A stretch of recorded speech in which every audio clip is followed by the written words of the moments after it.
con especialidad en Medicina Interna en el Instituto Salvadoreño del Seguro Social, especialidad en Neurología en el Instituto Salvadoreño del Seguro Social,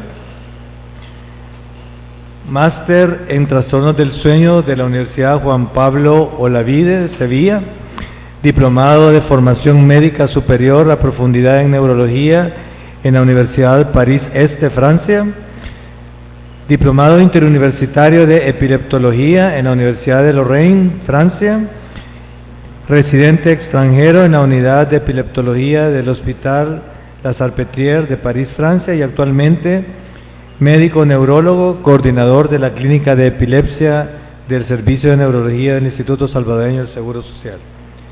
Doctor Solano.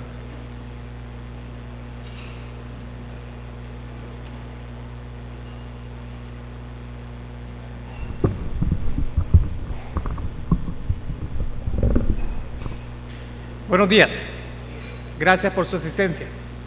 La epilepsia del lóbulo temporal es una de las morbilidades más importantes en la epileptología.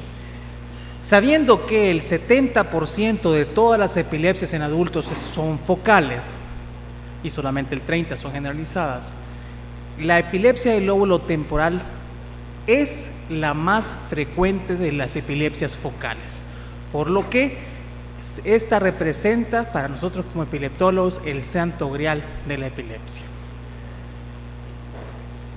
Esta, como decíamos, es la más frecuente de las crisis focales.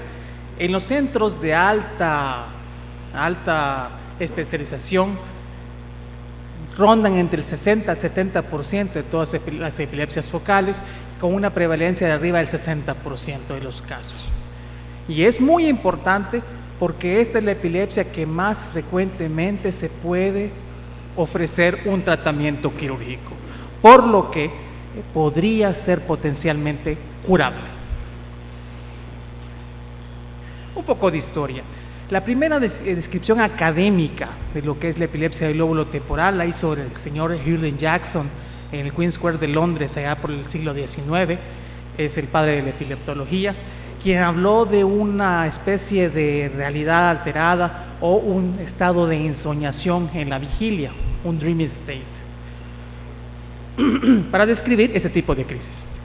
Ya en la posguerra de la Segunda Guerra Mundial, Penfield y Jasper, los pioneros de la cirugía de epilepsia, empezaron a describir las auras, un término que ya no debería utilizarse, en aquellos pacientes que ellos empezaron a manipular quirúrgicamente. Banco y Talleyrand, en los años 60 en Francia, describieron que son los precursores de la estereoelectroencefalografía, es decir, la encefalografía con electrodos intracraneanos. Vieron que al estimular ciertas áreas del lóbulo temporal desencadenaban los síntomas que el paciente describía. Entonces no solamente se registraban las crisis, sino también se dieron cuenta que las podían provocar. Más adelante, en los años 90, Engels, ya en los Estados Unidos, describió el síndrome del lóbulo temporal mesial, y Bartolomé y compañía, en la escuela francesa ya en el siglo XXI, empezaron a hacer una nueva distribución y clasificación de la epilepsia del lóbulo temporal, que es la más reciente. El lóbulo temporal es una porción del cerebro muy importante, algunos dicen bien primitiva, bien fundamental, que tiene mucho relación con la cognición, constituye el tercio de la masa encefálica de la corteza cerebral y tiene a grandes rasgos en las funciones de procesamiento del input auditivo, reconocimiento de objetos, almacenamientos de la memoria a largo plazo. Otras regiones importantes que están relacionadas, también el giro supramarginal, angular, el área de Wernicke y las relaciones temporo-parieto, fronto y occipito con el lóbulo temporal. Es indispensable para que hablemos de la epilepsia del lóbulo temporal hablar del hipocampo. El hipocampo es una estructura que se encuentra en la parte más baja y en la parte más medial del lóbulo temporal, la parte más baja de la corteza cerebral, que tiene una forma de S invertida.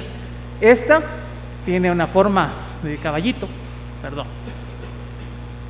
una forma de caballito, por lo que de mar, por lo tanto se llama hipocampo. También algunos académicos le dieron el nombre de cornus amonos, en relación a la deidad antigua de Amon-Ra, que tenía unas astas de carnero, por lo que vieron que esa tenía también esa forma.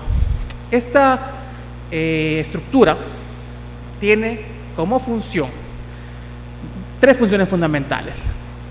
Una parte de la inhibición del comportamiento con su relación estrecha con el lóbulo prefrontal, la función de la orientación visoespacial y la memoria episódica específicamente a nivel de codificación, consolidación y evocación de recuerdos. ¿Qué es la memoria episódica? Aquella que me dice cuándo aprendí cierta experiencia, en qué momento y en qué lugar. Algo que ya sabemos que aprendimos específicamente en un evento específico. Buena redundancia. Ahora, si este del lado derecho es más visoespacial y si este del lado izquierdo es más verbal, tiene más que ver con el lenguaje.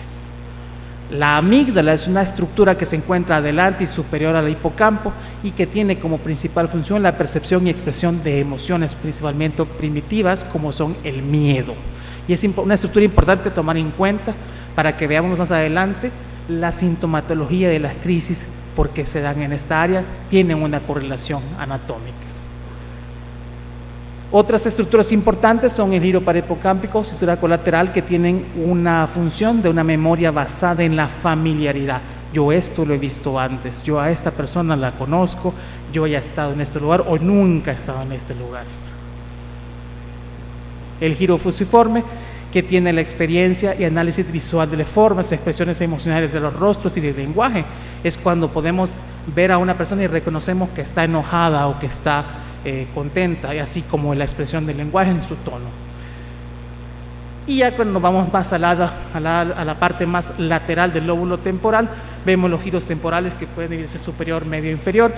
El giro superior contiene la corteza auditiva primaria y asociativa, el área de Heschel.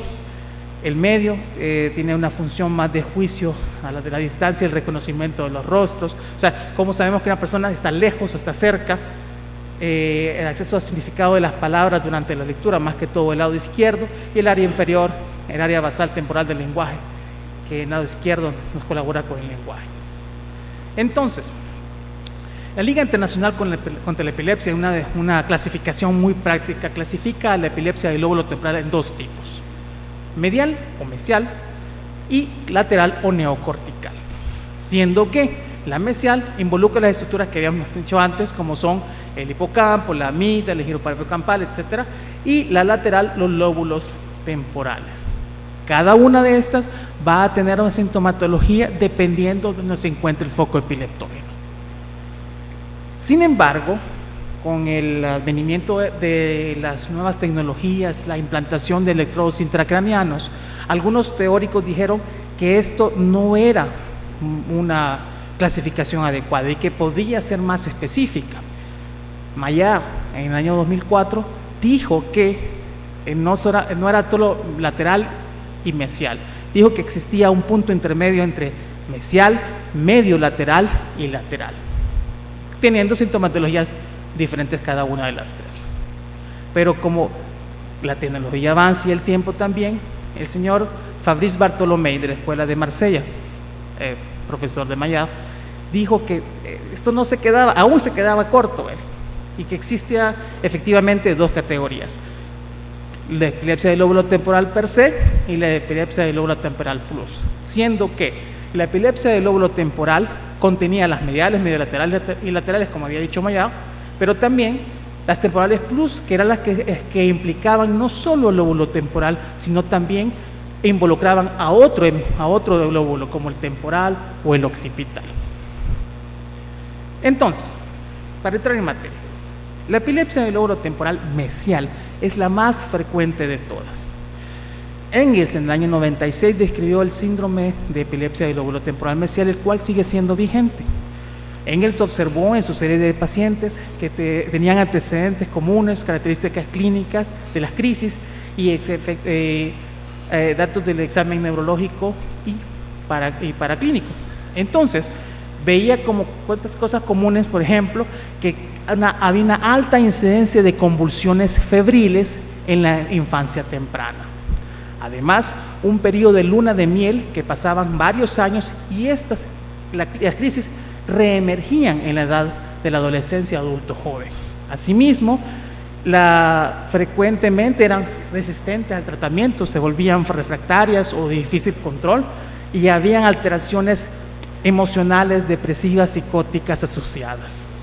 En la clínica se caracterizaban por tener sensaciones bizarras, autonómicas, epigástricas ascendentes, miedo, desconexión con el medio.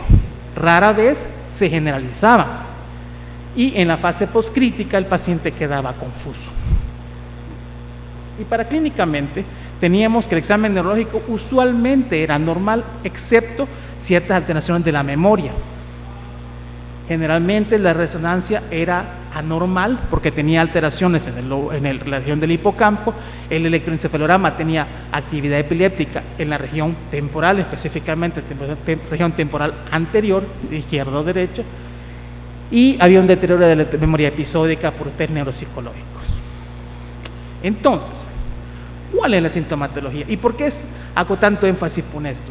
Porque el concepto común de una crisis epiléptica es, si no me dejan mentir, una convulsión. Y esto, una crisis focal con alteración de la conciencia, síntomas autonómicos, es lo más distante a una convulsión. Pero es una crisis epiléptica y es quizás más frecuente que la convulsión. Es más, en muchas ocasiones lo único que nosotros alcanzamos a ver es la convulsión, pero no sabemos lo que ha pasado antes de esa convulsión. Probablemente comenzó con una crisis focal de este tipo y luego se transformó a una crisis convulsiva. ¿Qué síntomas vamos a tener entonces? Síntomas vegetativos: aumento de la frecuencia cardíaca y tensión arterial, una disminución de la resistencia cutánea, se ponen pálidos, piloerección, y una disminución de la motilidad gástrica, lo que produce una sensación rara, bizarra, incómoda en la región epigástrica, que generalmente se siente como que asciende. Doctor, yo no sé qué es, pero siento que algo me sube del estómago hasta la garganta o la cabeza. Signos psíquicos: el famoso dream state que mencionaba Jackson, en el cual otros dijeron que era una diplopía mental. ¿Cómo así? Era una realidad superpuesta a una realidad existente. El famoso déjà vu, en el cual todos hemos sentido alguna vez déjà vu y no por eso tenemos epilepsia. Tranquilos. Pero en estos pacientes, en el contexto de la crisis, se da una sensación rara de familiaridad. Es decir, yo esto lo he visto o lo he sentido antes, aunque nunca he estado ahí. O por el contrario, el jamais vu, que es en el que el paciente siente que nunca ha estado en el lugar, a pesar que sea su casa donde todos los días ha pasado. También se encuentran dicen que se sienten como una burbuja o en un sueño o en una película. Signos objetivos: generalmente cuando el paciente tiene los primeros síntomas que puede describir, o sea que está consciente, pasa a un estado de pérdida de conciencia o ruptura del contacto con el medio. Entonces empieza a haber signos más objetivos: se queda fijo, con la mirada fija o en búsqueda, viendo para todos lados, hace acciones o conductas automáticas, llamadas automatismos, que los cuales son los más frecuentes, son los simples u oroalimentarios. ¿Cuáles? Por ejemplo, masticación, chupeteo, saborearse, deglutir, y eso es lo más sutil del mundo. Eso frecuentemente vemos un paciente que se queda fijo, movimientos de la boca, y esa es su crisis. Dura unos pocos segundos y termina. Durante ese momento obviamente está reactivo al medio. Pero también los automatismos pueden ser más complejos y el paciente puede estar con las manos, manipular objetos, frotar, romper objetos y seguir haciendo lo que estaba haciendo. Ojo, y esto es importante para los pacientes que manipulan objetos cortopunzantes o objetos calientes. Muchas veces pacientes, amas de casa, han llegado con quemaduras de segundo y tercer grado porque estaban cocinando y se les derramó el agua caliente en los brazos o en las piernas. Alteración parcial o total de conciencia, ya lo había dicho antes. Y otras cosas importantes son los signos de lateralización. ¿Cuáles, por ejemplo? Si el paciente adopta una postura distónica, es decir, rígido un lado del cuerpo, eso nos va a dar una fuerte noción de dónde se encuentra el foco epileptógeno, puesto que si se pone el brazo derecho, por ejemplo, rígido o distónico, el foco estará contralateral a esa posición. También así, si el paciente tiene ese brazo distónico y el otro está moviendo o manipulando automatismos gestuales, el foco estará ipsilateral a los automatismos. Entonces, el signo más importante para lateralizar son las posturas distónicas de los miembros. Como podemos ver, la distonía unilateral es el factor, ya por estudios, más importante para lateralizar y localizar la lesión. Además, vamos a tener una alteración, como lo mencionaba antes Engels, de la memoria visoespacial, episódica visoespacial, si la alteración del lado derecho, o de alteración de la memoria verbal, si es del lado izquierdo. Y ojo, esto es muy importante, puede coexistir con alteraciones psiquiátricas o neuropsiquiátricas como depresión, psicosis posictal o crisis psicógenas no epilépticas, que son dos padecimientos que generalmente se llevan de la mano en un 30 a 40% de los casos. Un ejemplo, tenemos un paciente que se encuentra en un área de monitoreo y que de repente su electroencefalograma va a empezar a modificarse del lado superior de la pantalla. Vemos como tenemos una actividad rítmica. Para eso el paciente empieza a sentir algo y empieza a tener ciertos movimientos y pone la mano izquierda en la boca y la mano derecha persiste inmóvil o hipoactiva, menos móvil. Vemos como el paciente tiene algo en la boca, vemos que el electroencefalograma ha cambiado bastante y hay una actividad rítmica más evidente. Ya hay una versión cefálica hacia el lado izquierdo y hay automatismos oroalimentarios de masticación. Como vemos, aunque mueve un poco la mano derecha, sigue en una postura distónica. Entonces el foco estará en el lóbulo temporal del lado izquierdo, como podemos ver la correlación con el electroencefalograma. Los dos al mismo tiempo, por favor. Estos son ejemplos de actividad automática o automatismos gestuales de una paciente que tenemos en sala de monitoreo, en el cual tiene su crisis, en una está y empieza a tener un movimiento de frotamiento con la estructura que tiene enfrente, que es el que sepa es la caja de monitoreo, y luego una actividad rítmica de un pedaleo con las manos, podría ser. Y la paciente se empieza a manipular el cable que tiene, que es el cable, dicho sea de paso, que va a conectarse al cerebro, y empieza a jalar. Y esa es toda su crisis, la mirada está fija, está inmóvil y tiene este movimiento. Esa es toda su crisis. Por eso les decía, es lo más ajeno, lo más distante a una convulsión como tal. Recordemos, y lo voy a decir nuevamente, el término convulsión se ocupa actualmente única y exclusivamente para describir las crisis tónico-clónicas generalizadas. Es decir, convulsión focal o parcial no es un anacronismo, y el término auras debe ser abolido de la semántica epiléptica. Otro ejemplo, tenemos una paciente también en sala de monitoreo que está escribiendo algo y de repente siente algo, se ve para atrás, empieza la paciente, no se oye, pero empieza a silbar, y ese es su automatismo verbal. Luego vamos a ver cómo la mano izquierda se queda inmóvil, la mano derecha se queda inmóvil, la mano izquierda empieza a generar algunas actividades automáticas o automatismos gestuales. Entonces tenemos que si la postura o la área hipoactiva o postura tónica se queda en la mano derecha y la mano izquierda se encuentra con automatismos, el foco está al lado izquierdo, como se puede ver en el electroencefalograma. No podemos hablar de epilepsia del lóbulo temporal sin hablar de esclerosis hipocámpica. ¿Qué es la esclerosis hipocámpica? Si nos vamos a una definición histopatológica, entonces digamos que es una pérdida neuronal selectiva con proliferación astroleural secundaria a una afectación del CA4, CA3, CA1 del hipocampo. En términos mucho más prácticos, es una cicatriz en el hipocampo debido a una injuria aguda. ¿Cuál? Convulsiones febriles, parto distóxico, uso de forceps, sufrimiento perinatal, traumas, meningitis. Por eso es tan importante los antecedentes patológicos del paciente. Si un paciente tuvo convulsiones febriles, más que todo complejas, si tuvo traumas en la infancia, temprana, este paciente podría ser un candidato a desarrollar epilepsia del lóbulo temporal más grande. Pero esta no es la única alteración, hay otra alteración, ya se la voy a mostrar, como el de Netter, displasia, cavernoma, etc. ¿Cómo vamos a ver la esclerosis hipocámpica en la resonancia? Vamos a ver una zona de hiperintensidad en el lóbulo temporal, específicamente en la región mesial, que vemos aquí como brilla en el FLAIR y en el T2, y vemos que la anatomía se va perdiendo, se encuentra, las jivas del hipocampo se ven más aplanadas y se ve el espacio más grande. Ahora, estas no son las únicas lesiones que se pueden dar los tumores semeroplásticos, que son malformaciones o tumoraciones benignas con una porción quística, los cavernomas, angiomas venosos o malformaciones arteriovenosas, que también pueden causar esto, es frecuente.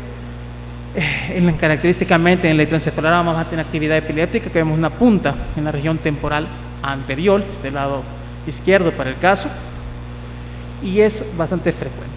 Ahora, esas son las temporales mesiales. Las mesiotemporales básicamente son lo mismo, excepto que las vamos a ver más cortas, con menos síntomas previo a la pérdida de conciencia y que solo se pueden determinar por electroencefalograma.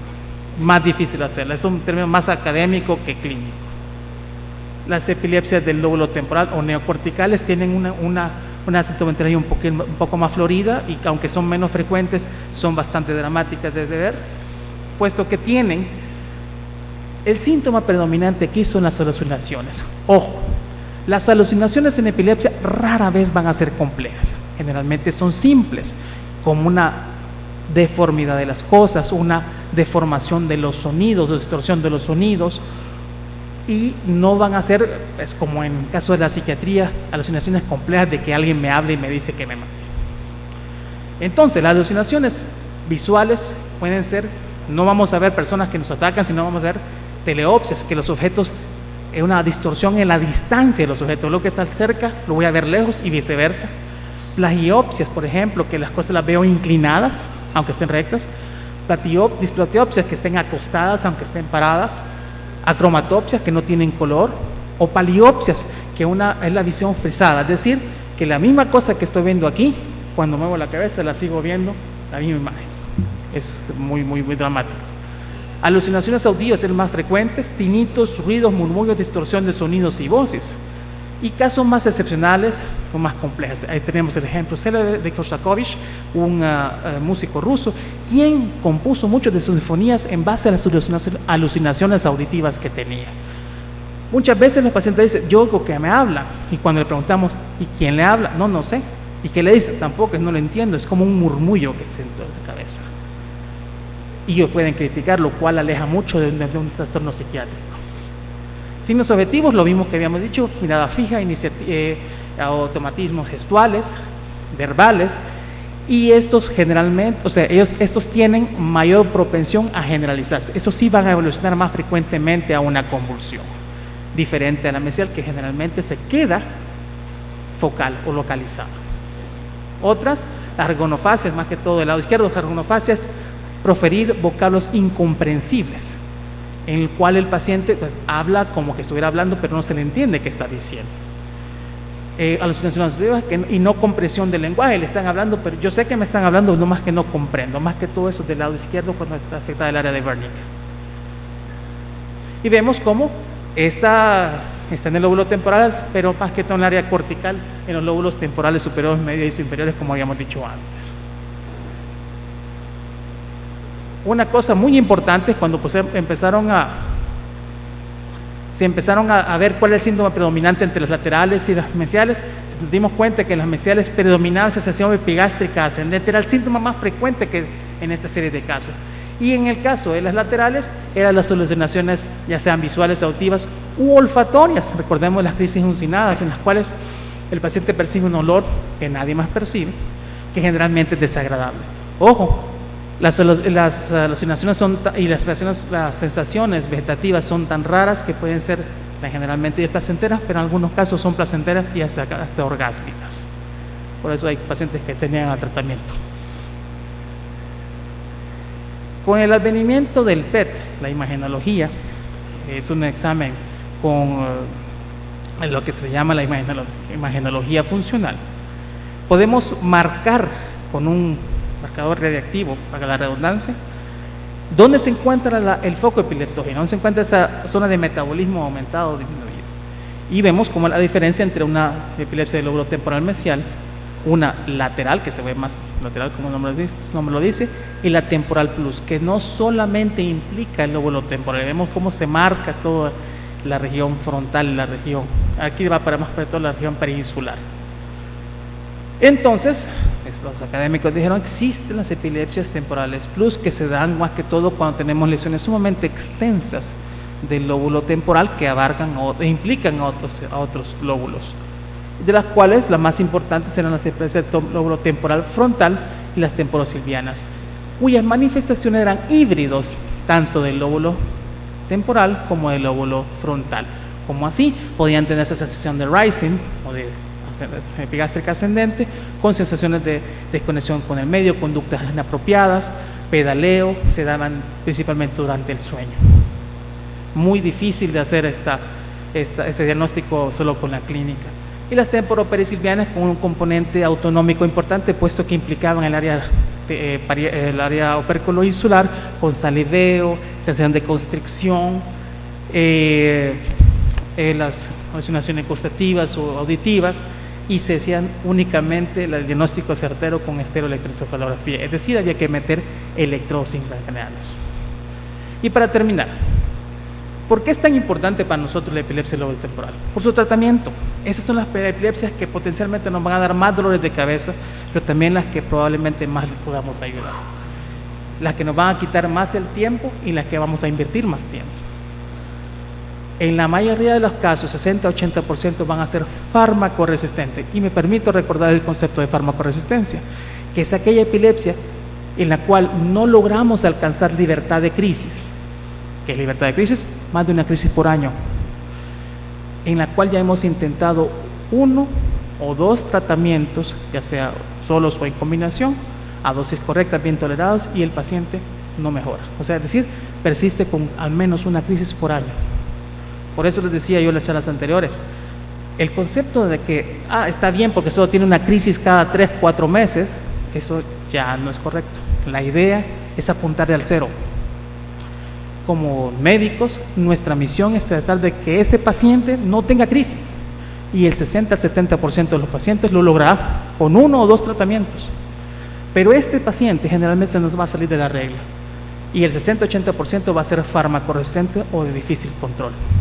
Por eso, generalmente vamos a ocupar más de una terapia, vamos a ocupar múltiples fármacos antiepilépticos, por lo que tenemos que hacer una politerapia racional. Significa que vamos a ocupar medicamentos que sumen entre sí, con diferentes mecanismos de acción, que no aumenten los efectos colaterales, que el paciente tolere bien. Para el caso, unas sinergias muy conocidas, la ácido valproico y la motrigina, que se potencian sus efectos y son muy buenos, y una que no es tan recomendada es fenitoína, carbamazepina. Otra cosa, son pacientes que se pueden, que son potenciales candidatos a una cirugía de epilepsia, por lo que muchos de ellos van a entrar a un proyecto, a un programa de cirugía de epilepsia, a una evaluación preoperatoria, que es una evaluación dada por un cuerpo colegiado multidisciplinario, en que hay psiquiatras, psicólogos, epileptólogos, neurofisiólogos, cirujanos de epilepsia, que van a tomar una decisión entre todos para ver si el paciente es sujeto o no de cirugía de epilepsia. Es otro tema. Y si no, podría ofrecerse también medidas paliativas como la estimulación del nervio vago, que es una tecnología la cual se coloca a nivel del cuello, de la área clavicular hacia el nervio vago, y lanza descargas eléctricas cada cierto tiempo para tratar de sincronizar el cerebro y disminuir la frecuencia de crisis. Como vemos, la epilepsia del lóbulo temporal es, como les decía yo, el santo grial para los epileptólogos. Es algo que no buscamos usualmente, pero que está ahí, que pasa más frecuente de lo que nosotros creemos, y lo que tenemos que referir a un colega de mayor especialización para que se le dé su tratamiento adecuado. Espero que sea de su provecho. Gracias.